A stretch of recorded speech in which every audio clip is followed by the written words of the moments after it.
तमाम तारीफें उस क्रिएटर के लिए जिसने इस यूनिवर्स को एक मकसद के तहत पैदा किया है। रिस्पेक्टेड जनाब जावेद अख्तर साहब, मिस्टर सौरभ द्विवेदी और respected audience, thank you all for being here today. आज की डिबेट में चूंकि हम बात करने वाले हैं डज गॉड एग्जिस्ट के टॉपिक पर, तो ये एक ऐसा टॉपिक है जिसके मुताल्लिक कोई भी डिसीजन लेने के लिए अलग अलग स्टैंडर्ड्स हो सकते हैं। लिहाजा डिबेट के शुरू में ये जरूरी है कि हम ये जान लें कि आज के इस टॉपिक में कौन सा स्टैंडर्ड सही होगा और कौन सा गलत होगा।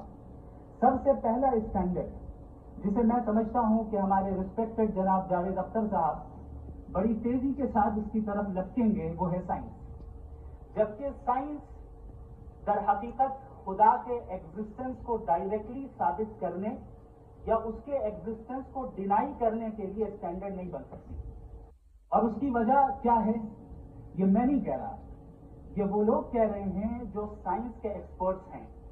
नेशनल एकेडमी ऑफ साइंस कहती है science doesn't have the processes to prove और disprove the existence of God. Why?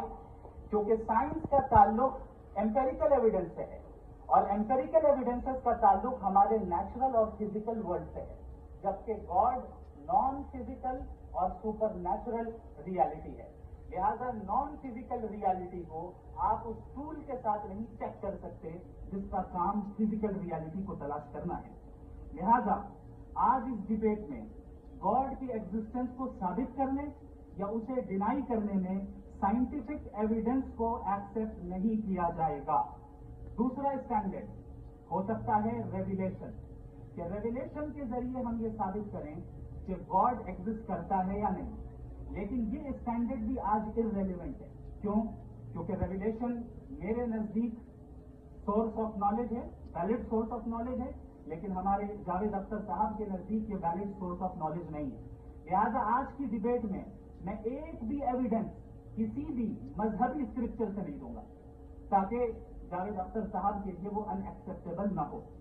तीसरा जो मेयार हो सकता है वो है ऑब्जर्वेशन, कि भाई कोई कहे कि हमें खुदा दिखाओ, अगर है तो दिखाओ, या ये कि खुदा के एग्जिस्टेंस पर एम्पेरिकल एविडेंस दो, तो ये है दर हकीकत गलत टूल का इस्तेमाल करना।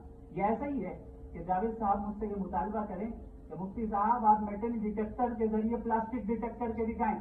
अब क्योंकि प्लास्टिक डिटेक्ट नहीं हो पा रही है लिहाजा plastic does not exist. No, you are using the wrong tool. इस टूल से प्लास्टिक को डिटेक्ट नहीं किया जाता।